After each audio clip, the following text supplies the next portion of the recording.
So let us start understanding each parameter of the balance sheet.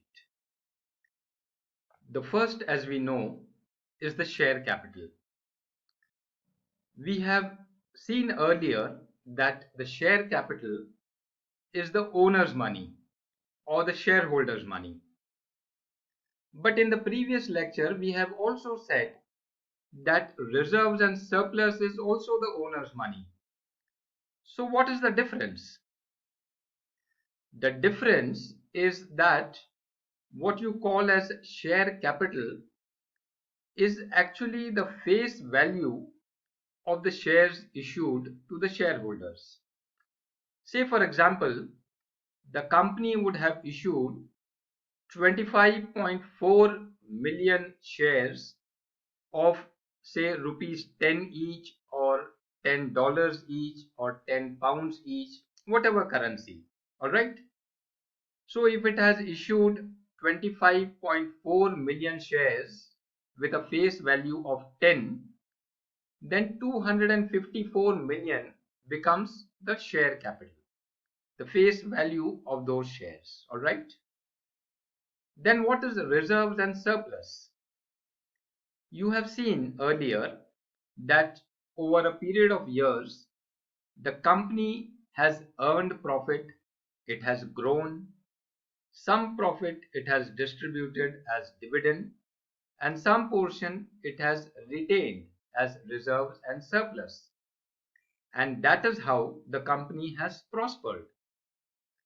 So therefore, this reserves and surplus, which is also the owner's money, actually represents the appreciated value of that equity. Alright, the share capital is the face value of those shares issued, and the reserves and surplus is actually the appreciated value of that equity over a period of years. Now, as the company keeps prospering, as it keeps earning more profit and keeps retaining some portion of the profit, the reserves and surplus will keep swelling, it will keep growing until the company returns it back to the shareholders in the form of dividend or bonus shares or in some other form. Alright. So the share capital and the reserves and surplus together, that entire amount 254 plus 12,642, this entire amount is the shareholders' money or the owner's money.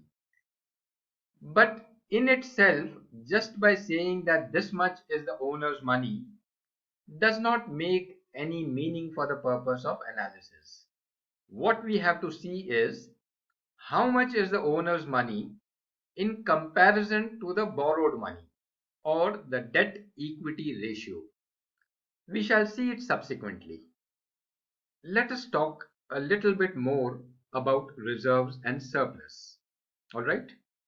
One, we said that the cumulative retained earnings or the retained profit that goes into the reserves and surplus. What else? It also includes the share premium amount. Now you will ask me, what is this share premium? To understand that, let us say when the company was incorporated, it had issued shares of face value rupees 10 or $10 or 10 pounds, whatever currency. Say the face value of the shares was 10 and the amount which the purchasers of the share would have paid, that was also 10.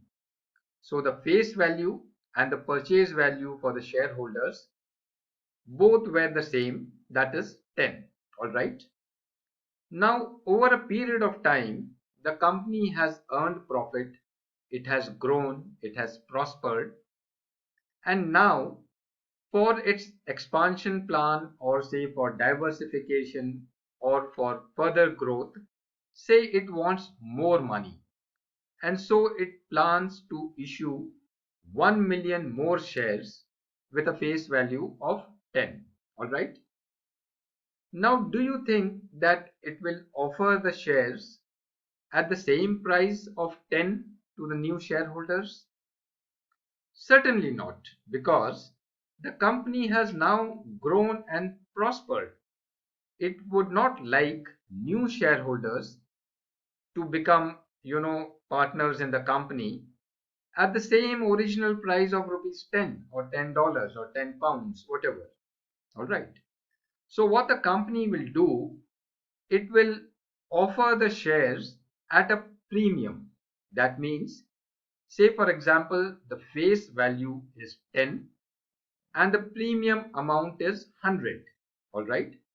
So the new shareholders will have to pay 110 for a share with a face value of 10. All right. Now out of this 110, 10 is the face value and 100 is the premium amount.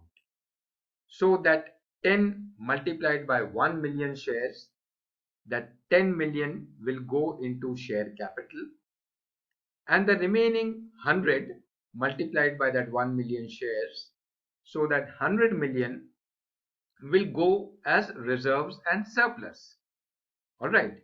So this entire amount now belongs to the new group of shareholders, which include the old shareholders as well as the new ones who have purchased the shares at a premium.